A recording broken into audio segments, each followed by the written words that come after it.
Hello everyone. Welcome to my channel. Echo of Life. Imagine a young child standing at the edge of a playground. The other kids are running, laughing, filling the air with a vibrant, joyful chaos.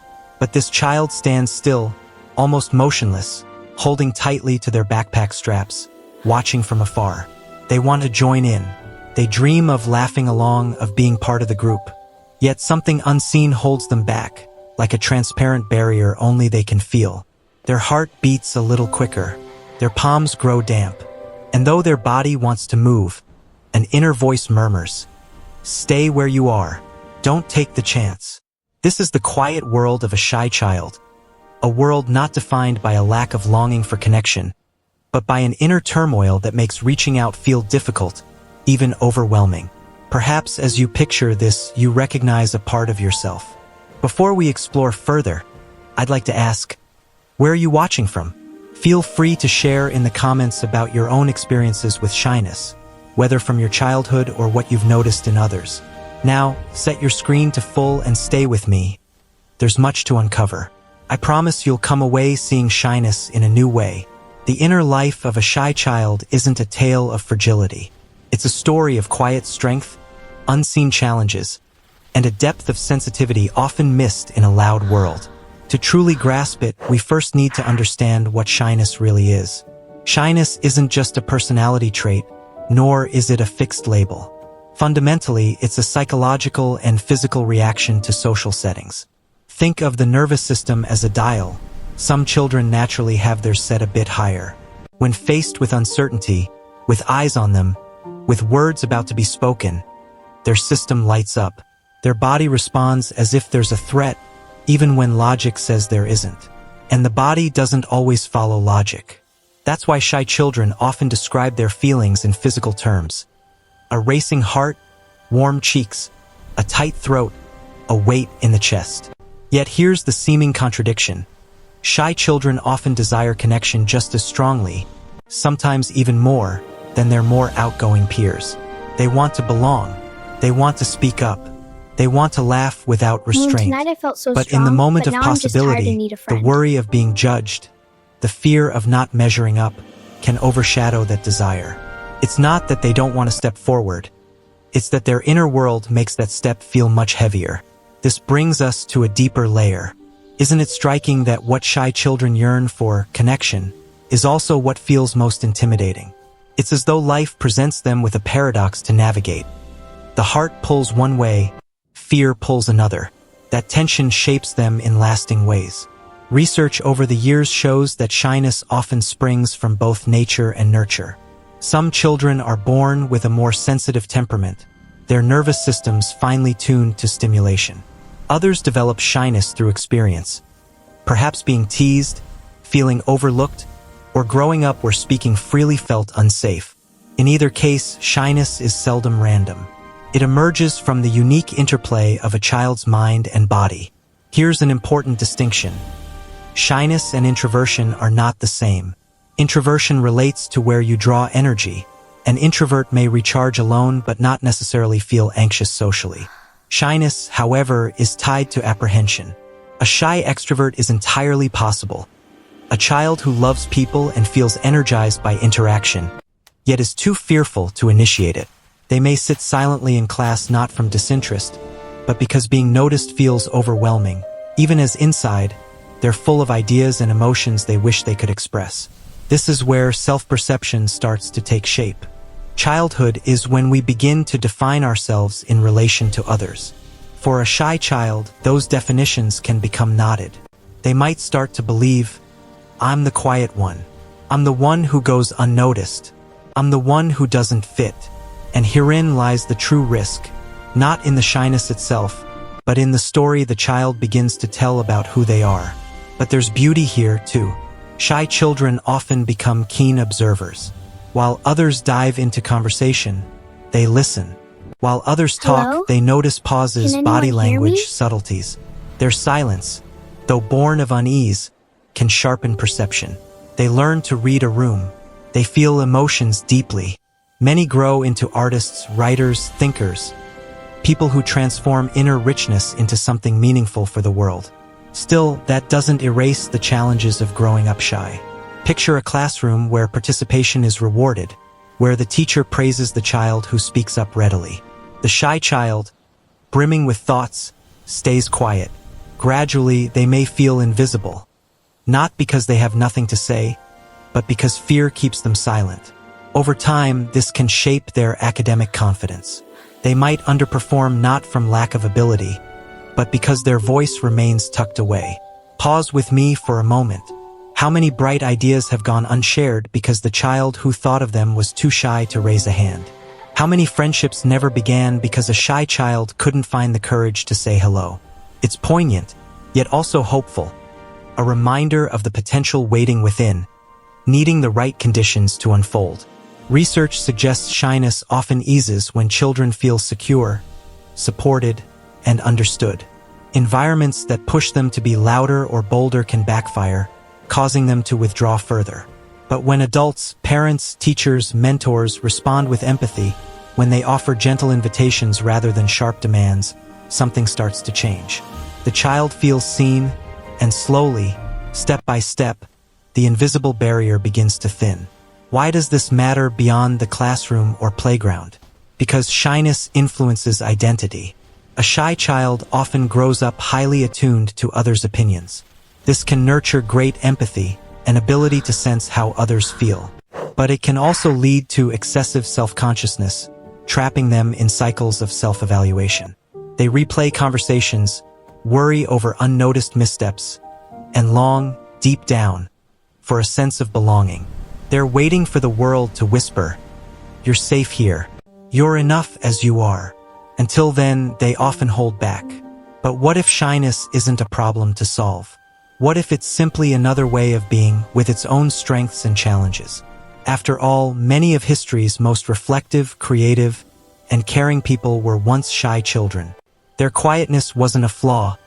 It was the soil where their depth took root. We must also be honest. When overlooked, shyness can solidify into patterns that continue into adulthood. They may face hurdles in interviews, relationships, or pursuing opportunities, not for lack of talent or desire, but because an old fear still whispers, "Stay quiet. Don't risk it." Understanding a shy child's inner world, then, isn't just about supporting them now, it's about helping shape their future. This is why empathy matters, why awareness matters. When we see a shy child, we're not just seeing quietness. We're seeing a heart that beats strongly in stillness, a mind alive with thoughts, a spirit that longs for connection. And when we recognize that, we start to build a world where their voice can emerge. Maybe, one day, the child who once stood alone at the playground will stand before others, not as the loudest voice, but as one who speaks with depth, authenticity, and truth. Sometimes, it's the quiet ones who have the most powerful things to say. A shy child grows up carrying both shadows and gifts. And it's in this space between that their psychology becomes so compelling, because what begins as a fear of exposure often evolves into a search for meaning. Shy children learn early that words have weight. They know the ache of wanting to speak but staying silent. So when they do speak, it's often with care. Their words are chosen, not scattered. Their pauses are space, not emptiness. Psychologists often view shyness as part of a spectrum of social sensitivity, not a disorder, but a heightened awareness of judgment. This awareness is a double-edged quality. On one side, it may hold a child back from activities or opportunities. On the other, it attunes them to details others miss.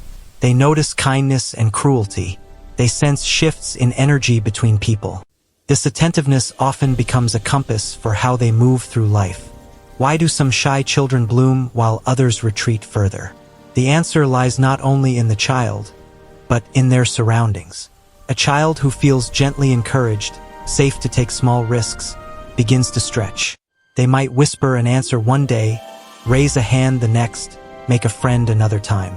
Each step builds confidence stone by stone. But if a shy child is mocked, pressured, or shamed, Hello? the opposite occurs. Can anyone hear me? They pull back further, their inner voice saying, "I knew I shouldn't have tried." Shyness can become a cycle, one that tightens or loosens depending on how the child is met. Isn't this true for all of us in some way? Met with kindness, we open up. Met with judgment, we shrink. The shy child simply feels this more intensely. Their inner world is delicate, like a small flame that can be nurtured into warmth or dimmed by a careless breeze. Many shy children grow into adults who describe themselves as empathetic leaders, thoughtful creators, or loyal friends.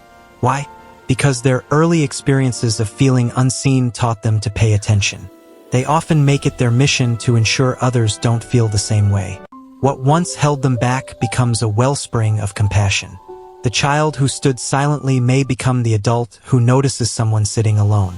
The child afraid to raise a hand may become the adult who helps others find their voice. Shyness, then, isn't a weakness to outgrow. It can be a seed that, with care, blossoms into deep empathy. The journey isn't always easy. Shy adults may overthink conversations, hesitate before opportunities, or wrestle with confidence at work. Yet psychology offers hope. The brain is adaptable. With gentle practice, supportive relationships, and experiences of safety, even long-standing patterns can shift. Studies in developmental psychology show that children identified as shy early in life can follow different paths depending on their environment. Some become anxious adults.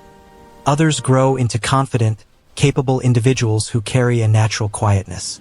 The difference wasn't in the temperament they were born with, it was in how the world responded to them. Shyness is not destiny. It's a chapter, not the whole story. The shy child holds within them the potential for courage, connection, and growth.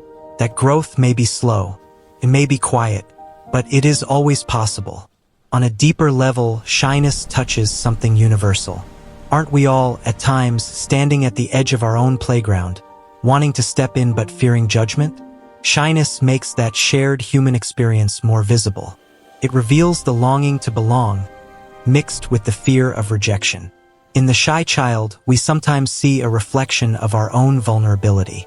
So what can be done? How can parents, teachers, or peers support a shy child? The answer is simpler than you might think. Not by pushing them to be louder, not by shaming their quietness, but by creating spaces where they feel safe enough to try. Encouragement works best in small doses. An invitation, not a demand. Tonight I felt so a gentle strong, question, but now I'm just not a tired and need spotlight. friend. Over time, these moments add up, and the child begins to trust not only others, but themselves. For those who grew up shy and are now adults, the journey continues. It's about embracing the quiet strength within rather than wishing to be different. It's about seeing shyness not as a cage, but as a lens, a way of observing the world with greater care and thoughtfulness. When you begin to view it not as a burden, but as a form of depth, you reclaim the parts of yourself that once felt like limitations. Picture a child holding a small candle. The flame flickers, delicate, vulnerable to the wind. That child is the shy child.